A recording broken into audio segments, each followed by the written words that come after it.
तो आज हम लोग सीखेंगे भिन्न संख्या और पूर्णांक और यूक्लिड विभाजन से एचसीएफ निकालना। चलो तो पहले देखते हैं ये भिन्न किसे कहते हैं। लिखोगे भिन्न वह संख्या है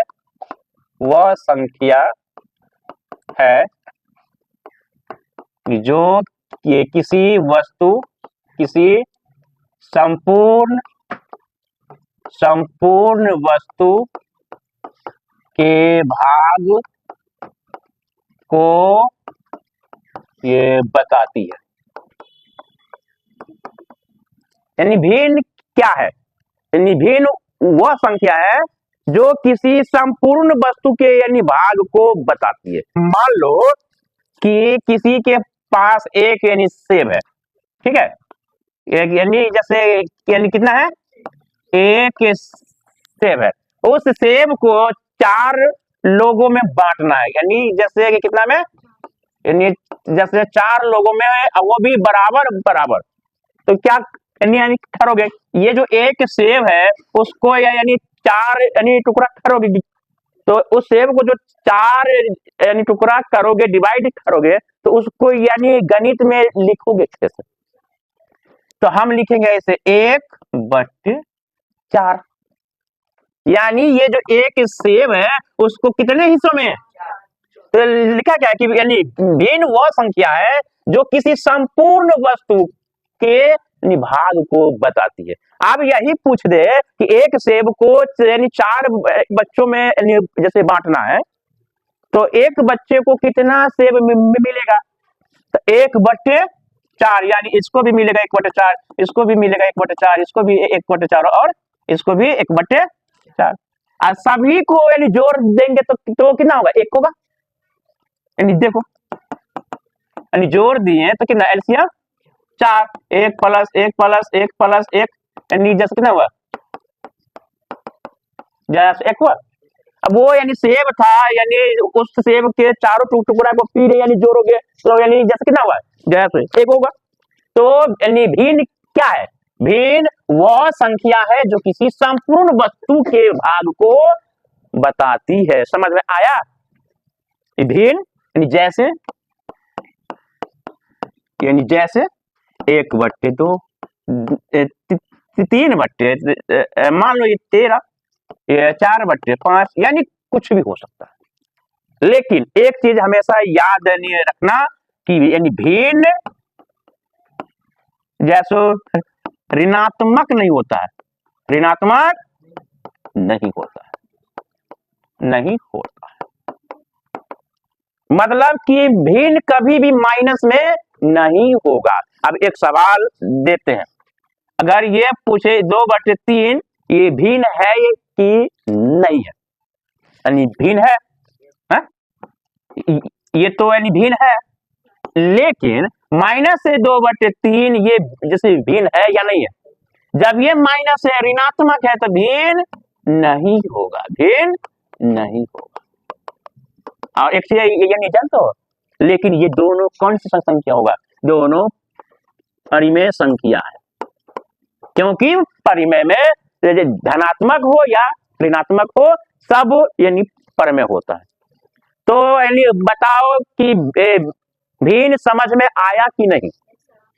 यानी भिन्न क्या है, किसी भी संपूर्ण वस्तु के यानी भाग को बताती है। अगर एक कोई सा यानी वस्तु है, उसको यानी ये 10 भागों में जैसे बांटना है, तो वो भी भिन्न है।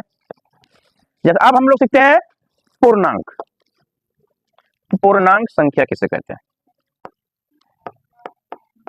पूर्णांक संख्या। अब जब पूर्ण संख्या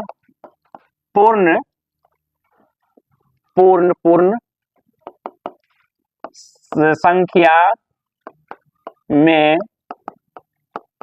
ऋणात्मक संख्या को जोड़ दें तो वह पूर्णांक बन जाता है, पूर्णांक ये बन ये जाता है। ये जैसे पूर्ण संख्या यानी सीखा होगा कि 0 1 2 3 4 5 6 7। इसी में यदि ऋणात्मक जो जोड़ दे 0 -1 -2 -3 -4 -5 तो ये हो गया क्या, पूर्णांक संख्या हो गया। तो पूर्णांक को संख्या रेखा पर भी लिख सकते हैं।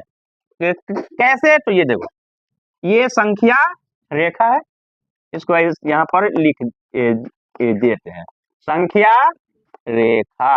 अब यहां पर होता है ये 0, इधर यानी जाएंगे तो धनात्मक, इधर आवेंगे तो ऋणात्मक। तो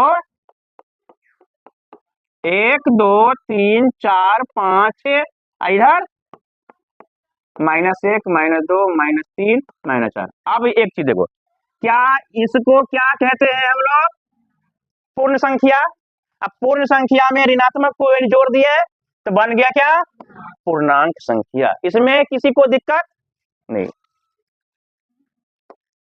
जब अब हम लोग सीखेंगे यूक्लिड विभाजन, यूक्लिड विभाजन, यूक्लिड विभाजन।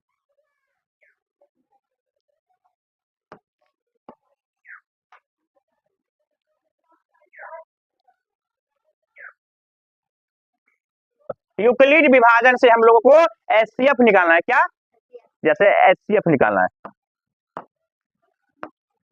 इसके लिए पहले जैसे भाग विधि से एचसीएफ निकालना सीखना पड़ेगा।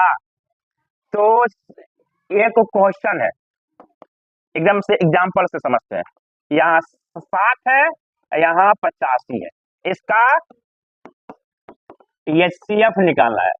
ये जैसे ये एचसीएफ समझते हो, एचसीएफ का मतलब होता है highest common factor, highest common factor. इसको हिंदी में कहते हैं मसौ। ये क्या, मसौ यानी महत्तम समापवर्तक, समापवर्तक, समझे। यानी एचसीएफ का फुल फॉर्म होता है हाईएस्ट कॉमन फैक्टर, और मसौ का फुल फॉर्म होता है महत्तम समापवर्तक। तो इसी में अब इसका मतलब क्या हुआ, तो ये मतलब हुआ कि इन दोनों के लिए ऐसा कौन सा यानी बड़ी से बड़ी संख्या है जो इन दोनों को विभाजित कर सके। ऐसा कौन सा बड़ी से बड़ी संख्या जो ये दोनों का गुणनखंड हो। इसके लिए हमको एचसीएफ निकालना होगा। कि क्या निकालना होगा, एचसीएफ निकालना होगा, एचसीएफ। तो पहले हम लोग क्या करेंगे, यानी भाग विधि से एचसीएफ निकालेंगे। एक है जैसे यूक्लिड, दूसरा है निभाग। तो पहले हम लोग यानी भाग विधि से एचसीएफ निकालना सीखेंगे। तो ये यहाँ की ना 60 और 85 है, ये बताओ 60 और 85 में कौन यानी बड़ी संख्या है और कौन छोटी संख्या है। तो ये क्या होगा, 85 यानी बड़ी संख्या है 60 से। करना क्या है, 60 से 85 में भाग देंगे। सभी ध्यान से देखो, 60 से 85 में ये कितना मर्तबा, एक मर्तबा, यहाँ पर हो जाएगा 25। अब ये जो शेष निकला है, इस शेष से 60 में भाग देंगे। तो यानी कितना मर्तबा में, यानी 2 मर्तबा। तो कितना हो गया, 50 माइनस हो गया 10, यानी 10 निकला शेष। अब इसी 10 से लगाएंगे किसमें, 25 में, तो 2 मर्तबा कितना हो गया 20, आ गया कितना। अब 5 से 10 में, तो यानी 5 दूनी 10। जब तक पूरा पूरा ना कटे तब तक लगाना है। तो बताओ इसका एचसीएफ की यानी कितना निकला, 5 निकला। लेकिन देखो इसमें कितना कंडीशन हुआ, 1 2 3 4 बार में निकला। अब इसी को यूक्लिड से निकालते हैं, ध्यान से देखो, इतना करना ही होगा। लिखोगे कि चूंकि यानी 85 अधिक है किससे, 60 से, तो यूक्लिड विभाजन का फॉर्मूला होता है जैसे ए बराबर A B Q plus R. अगर आर का मान 0 है तो एचसीएफ निकल जाएगा। अब यहाँ पे कंडीशन के हिसाब से चलना है। तो पहला कंडीशन में ये क्या किया, 60 से 65 में 85 में जैसे यानी भाग दिए, इसको जो है ना यहां लिखेंगे, यानी कितना से लगाए, 60 से कितना मर्तबा, 1 मर्तबा, इससे शेष कितना निकला 25, यहां लिखेंगे शेष नॉट इक्वल टू 0, क्योंकि शेष 0 आवेगा तभी एस्टेप निकलेगा। तो पहला हो जैसा हुआ, ये दूसरा देखो, दूसरा में क्या किया, 60 में लगाए हैं, तो ये जो है ना यानी बीच में उसको लिखेंगे यहाँ पे 60 में यानी कितना से 25 से कितना मर्तबा, ये 2 मर्तबा, कितना निकला शेष, ये 10, यहाँ भी शेष नॉट इक्वल टू 0। ये तीसरा कंडीशन में यानी क्या किया है, 25 में कितना से यानी 10 से यानी कितना मर्तबा, 2 मर्तबा, तो यानी जैसे शेष निकला, ये शेष निकला 5, तो यहां भी लिखेंगे शेष नॉट इक्वल टू 0।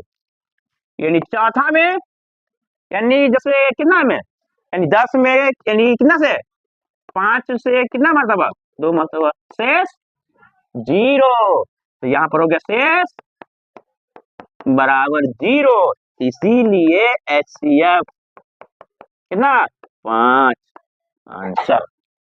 इस तरह से आप यूक्लिड विभाजन से एचसीएफ निकाल सकते हैं, और ये दोनों बनाना होगा। इसमें ये किसी को दिक्कत